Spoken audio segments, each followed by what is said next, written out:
Have you ever wondered how your sales performance compares against your competitors and peers? The B2B Sales Benchmark Report provides the definitive guide to what success looks like in 2021. See how you compare in terms of win rate, sales cycle, average deal value, relationships, and engagement. You can see the results and get the full report at ebster.com/B2B-sales-benchmarks.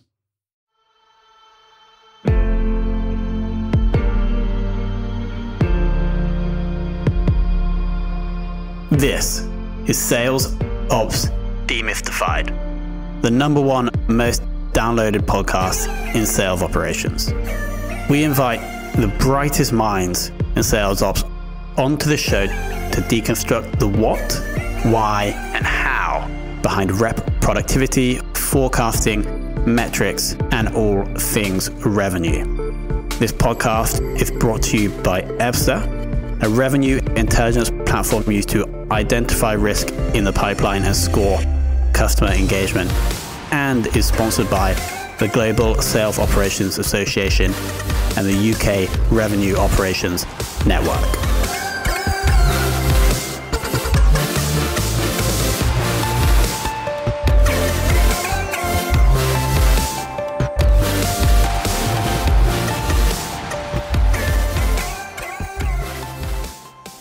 Hello and welcome to another very special episode of the Sales Ops Demystified podcast. Now, today we're joined by Rachel Krug, who has a wealth of experience in product and commercial roles. Currently, the VP of Growth Operations at business.com. Rachel, welcome to the show. Thanks so much for having me. It's our pleasure entirely. Now, my first question that I have to ask is, how do you define growth operations? I think we define it really cross-functional here. So we think of it as sales operations, commercial marketing. I actually have new business sales also reporting to me. So it's a really cross-functional sales, marketing, and customer success role. And the reason we did it that way and call it growth is because I strategically think about the growth levers of acquisition, retention, referral, expansion revenue in all of the activities that we do. I put together our team KPIs and goals every quarter. I track those. So it really made sense to integrate that as a growth function. Makes total sense. Is there a separate marketing team?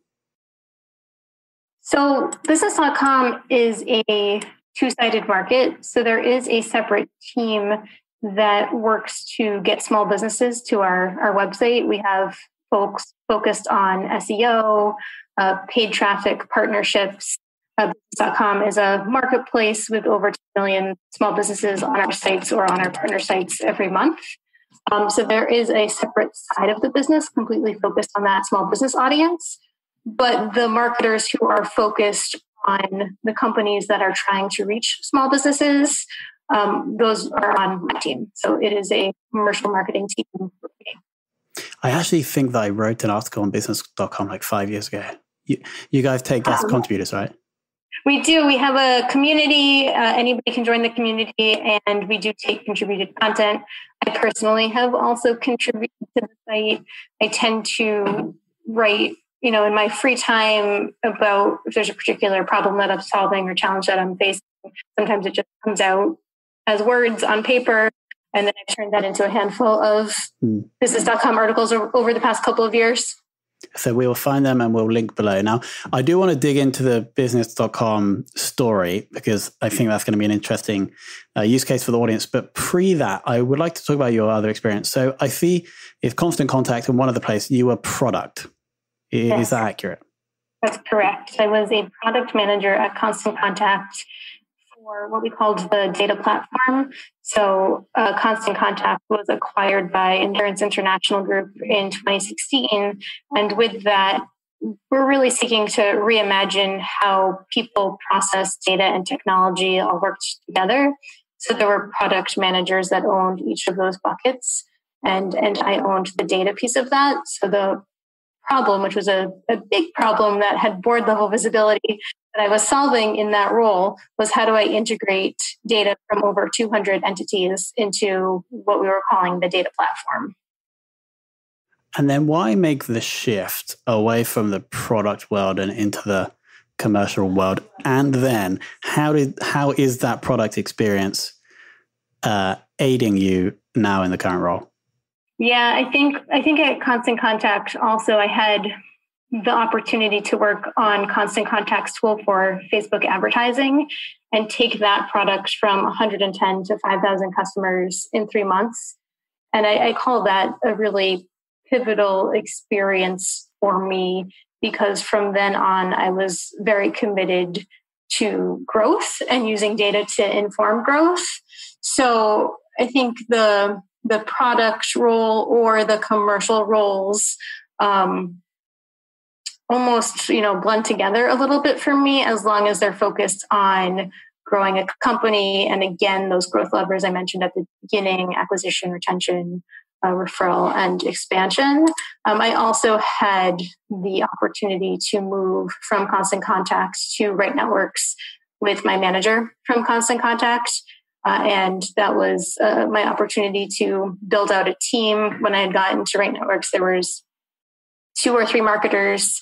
I grew that team to 13 people and managed a 7-figure marketing budget in that role. So it was just a great personal opportunity as well to make the transition. Makes sense. So going back to this relationship between sales and product, you say these are blending together for you. In most businesses, these are completely separate teams. So if you were talking to a sales ops person who works at a company, they have a product team of 10 people, a sales team of 10 people that they're responsible for. How would you see that person try and bring these two together? What's the strategy there?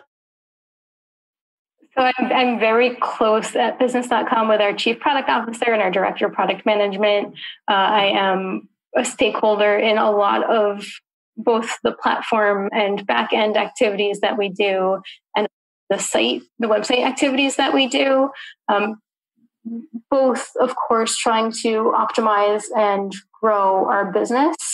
But I think they really value having a business partner who understands how the product process works. So a lot of times, and I was actually just chatting with the chief product officer about this a couple of hours ago. I will present a problem that I'm having. I'll present a commercial problem that I'll having to the product team. And then I am really fortunate that I have a team that I trust to help me figure out the solutions to that problem.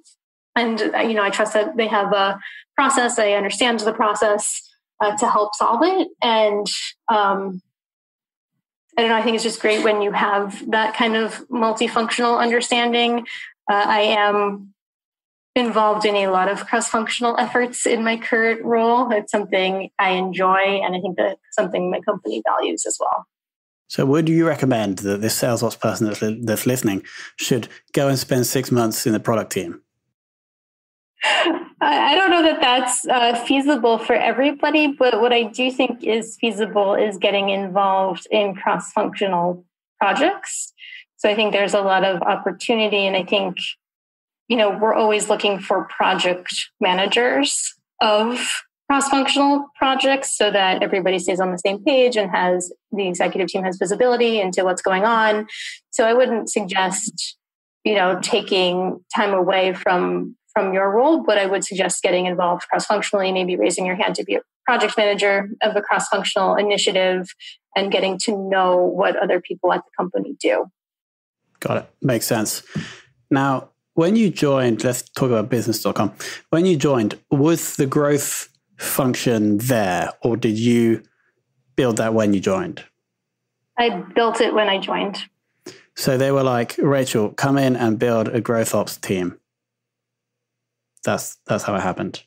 Not exactly. So I actually had been close with a former executive at business.com I had known for 3 years. For about 3 years, she was recruiting me to come to the company. And finally, it was the right time. But the position actually posted as sales operations.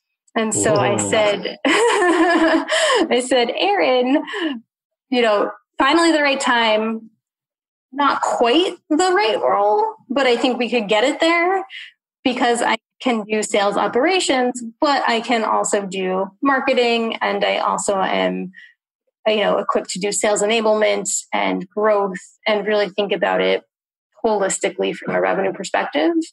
And so Aaron and Wayne, who's our chief revenue officer, let me negotiate my responsibilities, and I'm very fortunate to be able to craft what the role would be. They definitely saw the advantage of thinking holistically across sales, marketing, and customer success versus someone who was just going to focus on sales operations. And so now have you hired more people into the team, as in growth ops roles? Awesome. And they may have come from a sales ops background, they may have come from a product background or a marketing background, and you bring them all into this cross-functional ops team. Yep. So I have a couple people focused on commercial marketing. We do everything from generating awareness about our commercial products to customer lifecycle marketing to our existing customers, all focused on those KPIs around getting new customers, retaining customers, improving retention rates, adding value to our customers. Then I have our Salesforce administrator and a growth operations associate. So that's all of our process in Salesforce. I revamped our entire Salesforce instance. We track our leads, opportunities, pipelines, scheduled revenue, forecasting is now all in that system. And then the growth operations associate runs our deal desk. So he does all of our pricing and quoting and packaging for all of our products, as well as special projects, including ideation around new product development. So it does have a slight product spin to it. Maybe that's just because I'm the one that's leading the function.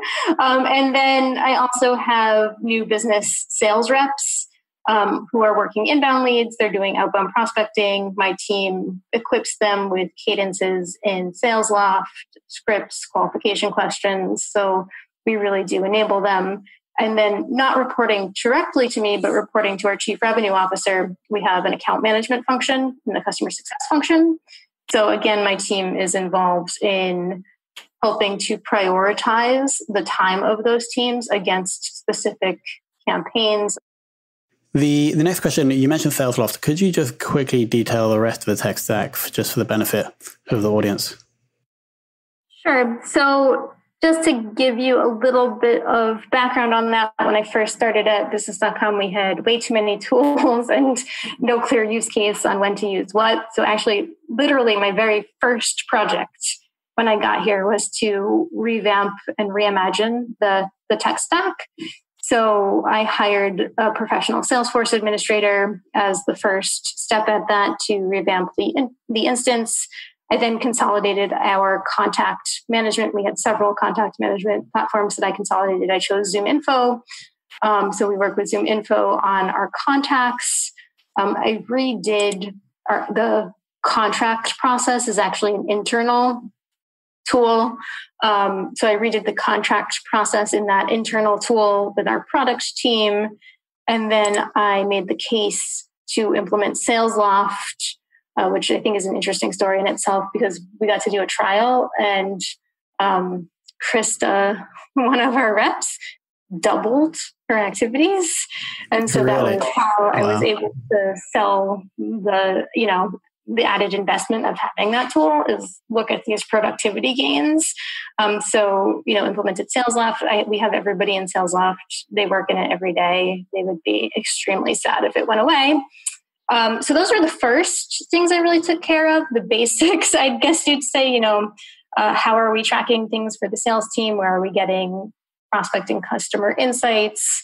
How are we sending contracts? And then, how are we engaging with people in SalesLoft? And then once I got that foundation down, a few months later, started looking at tools for customer success and for marketing.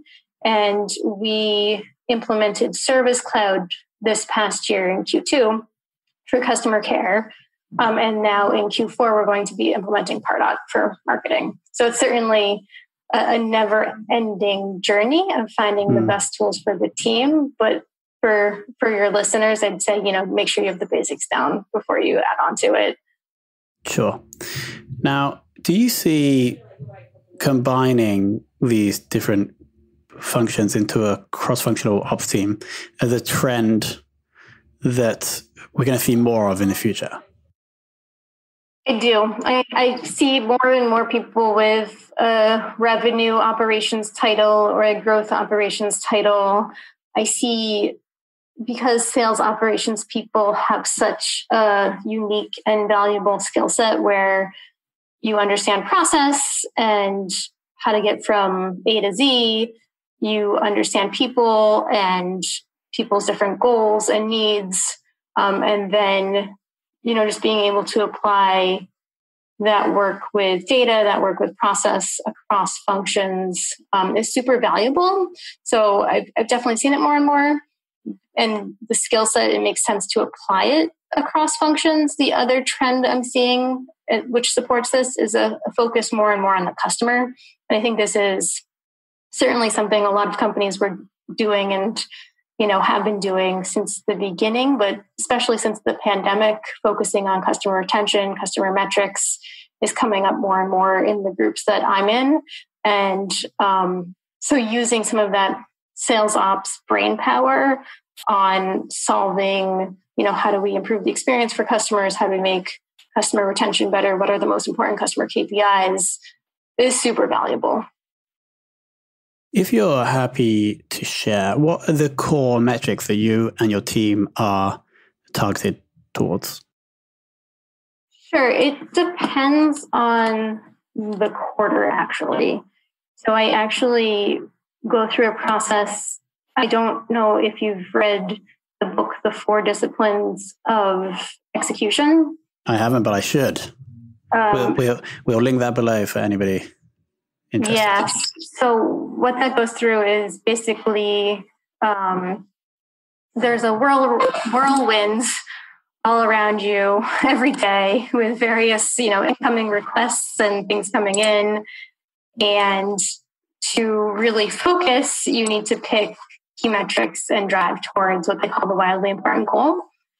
So I had my team, not read the whole book, but read enough sections of it. I think the first chapter so that they would understand the concept. And then we pick our metrics based on what's the most important thing that quarter.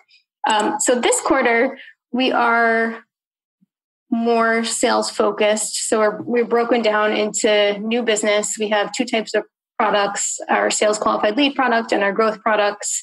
So we have new business by product. We also have new business by team. We have that new business team, and we have those account managers that can also sign managed accounts. And then we have expansion revenue by product. And that's we've really trimmed down for Q4 because we're really focused on sales this quarter. So it might not be completely representative of the types of things we've done in the past, but it is new business metrics by product, expansion by product. In the past, we've done things like saves for customer care, how many customers have saved. We've done things like initiatives around getting our chief revenue officer on customer calls and how many times, we've gotten him on the phone. So it's very much initiative based and based on what the organization needs that quarter. Sure. And so I assume you're sitting down with other leaders to set those at the start of each quarter. Yep. So in Q3, we had goals for acquisition. We had a goal around onboarding that, X% of customers would achieve a certain milestone during onboarding. We had goals around retention. So, different campaign renewal rates and saves for customers over a certain dollar amount. We rolled out some customer success programs, so tracking that. We did a customer survey in Q3, which was a key initiative, tracking progress against that. So again, it just depends on the initiatives and the focus for the quarter. Awesome. And now let's wrap up the discussion with a very important question. Who within the world of growth/rev ops would you love to take for lunch? It could be someone you know or don't know.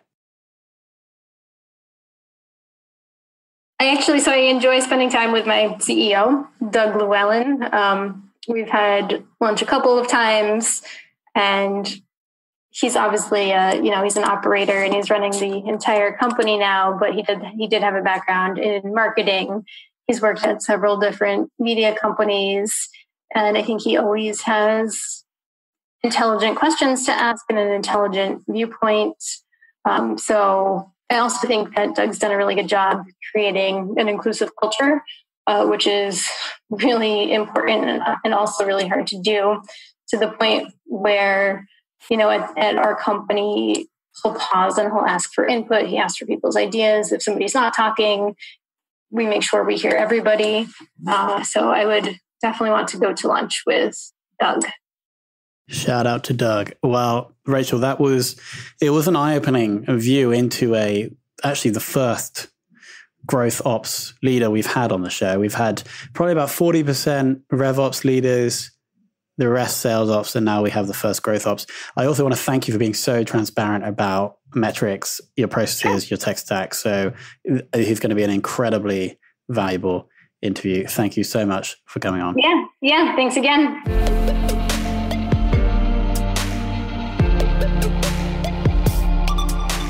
Thank you for listening to this episode of the Sales Ops Demystified podcast. If you are listening on a podcast listening application, then please subscribe, rate, and review. And if you have any questions about the show, if you know a guest, or if you have any questions about sales operations, just hit me up at tomhunt@ebster.com. That's tomhunt@ebster.com.